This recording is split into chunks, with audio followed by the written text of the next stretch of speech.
അമ്മയെക്കുറിച്ച് കണ്ടൊരു മനോഹരമായൊരു വീഡിയോ ഉണ്ട്. അതിൽ ഇപ്രകാരമാണ് കോറിയിട്ടിരിക്കുന്നത്: അമ്മ ഒരു കടലാണ്, തിരി ഉയരുവോളം അമൃതകുംഭങ്ങൾ പൊന്തിവരുന്ന ആഴക്കടൽ, വലയെറിയുമ്പോഴൊക്കെയും മിച്ചം വരുവോളം ചാകര. ഈറ്റുനോവ് അനുഭവിച്ച് എനിക്ക് ജന്മം നൽകിയ എന്റെ അമ്മയെക്കുറിച്ചുള്ള ചിന്തകൾ കൊണ്ടുചെന്നെത്തിക്കുന്നത് മറ്റൊരു അമ്മ രൂപത്തിലേക്കാണ്. അതെ, വിളിച്ചാൽ വിളി കേൾക്കുന്നൊരമ്മ, അപേക്ഷിച്ചാൽ ഉപേക്ഷിക്കാത്തൊരമ്മ. അതാണ് പരിശുദ്ധ മറിയം. ക്രൈസ്തവ ദർശനങ്ങളിൽ ഏറ്റവും ഇഴിവാർന്നു നിൽക്കുന്ന അമ്മ രൂപം. അവൾ ഈ ലോകത്തിന് മുഴുവൻ അമ്മയാണ്. അമ്മയും ഒപ്പം കന്യകയും.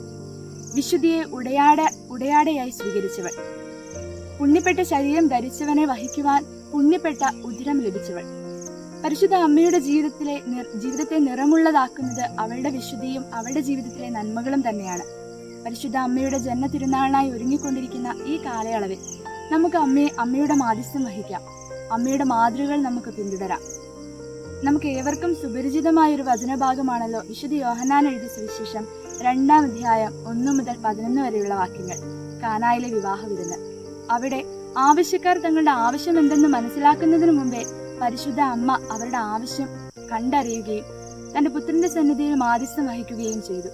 കലവരക്കാരനോ വിളമ്പുകാരനോ മനസ്സിലാക്കാത്തൊരു കാര്യം പരിശുദ്ധ അമ്മ അറിഞ്ഞിരുന്നു. നമുക്കറിയാം, അമ്മ ഒരു വലിയ പാഠപുസ്തകമാണ്. അധികം വരികളില്ലാത്ത, എന്നാൽ വരികൾക്കിടയിൽ നിരവധി കാര്യങ്ങൾ നമ്മളോട് പറയുന്ന, മൗനത്തിന്റെ വാചാലതയിൽ നമ്മളോട് പറയപ്പെടുന്ന ഒരു പാഠപുസ്തകം. ആ പാഠപുസ്തകത്തിൽ നിന്ന് നമുക്ക് പാഠങ്ങൾ ഉൾക്കൊള്ളാം. നമുക്കറിയാം, അമ്മ ബലഹീനയാകുവാൻ സാധ്യതയുള്ളപ്പോഴും അവൾ ശക്തിയായിരുന്നു. കഠിന ഹൃദയയാകുവാൻ സാഹചര്യമുള്ളപ്പോഴും അവൾ ആർദ്ര ഹൃദയയായി.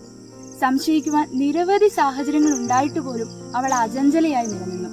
ഉപേക്ഷിക്കുവാൻ നിരവധി സാഹചര്യങ്ങൾ ഉണ്ടായിട്ട് പോലും നമ്മളെ ഒരു നാളും ഉപേക്ഷിക്കാതെ നമ്മളെ ചേർത്ത് നിർത്തുന്നു.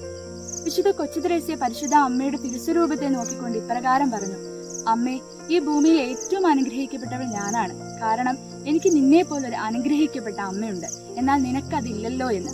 വിശുദ്ധ അൽഫോൻസ് ലിഗോരി പറയുന്നു: മറിയഭക്തിയുള്ള ഒരു വ്യക്തിയും പാപത്തിൽ തുടരുകയില്ല എന്ന്. അമ്മയെ നമുക്ക് മുറുകെ പിടിക്കാം. അമ്മയുടെ ജീവിത മാതൃക നമുക്ക് പിന്തുടരാം. സഹോദരരെ, ഒന്ന് ചോദിക്കട്ടെ, ജീവിതത്തില് വലിയൊരു പ്രതിസന്ധി ഘട്ടത്തിൽ തീരുമാനമെടുക്കുമ്പോൾ ദൈവത്തോട് ആലോചന ചോദിച്ച് തീരുമാനമെടുക്കുന്നവരാണോ നാം? ഇനി ശരിയെന്ന് തോന്നുന്ന ഒരു കാര്യത്തിനു വേണ്ടി എത്രയൊക്കെ ത്യാഗങ്ങൾ സഹിക്കേണ്ടി വന്നാലും അവയെല്ലാം മാറ്റിവെച്ചുകൊണ്ട് ആ ശരിയെന്ന കാര്യത്തിൽ ഉറച്ചു നിൽക്കുന്നവരാണോ നാം? ജീവന്റെ സ്പർശമേകാൻ, സ്നേഹത്തിന്റെ ലാളനങ്ങൾ നൽകുവാൻ, വാത്സല്യത്തിന്റെ കരുതലേകുവാൻ നമുക്ക് സാധിക്കണം. അതൊരു അമ്മ രൂപത്തിന് മാത്രമേ സാധിക്കത്തുള്ളൂ. നമ്മുടെ ഓരോരുത്തരുടെയും ഹൃദയങ്ങളിൽ ഒരമ്മ ഉറങ്ങിക്കിടപ്പുണ്ട്. ആ അമ്മയെ നമുക്ക് പുറത്തു കൊണ്ടുവരാം. ഈ ഭൂമിയിൽ നല്ലൊരു അമ്മയാകാം, ഒപ്പം നന്മയേകാം. ദൈവം നമ്മെ സമൃദ്ധമായി അനുഗ്രഹിക്കട്ടെ.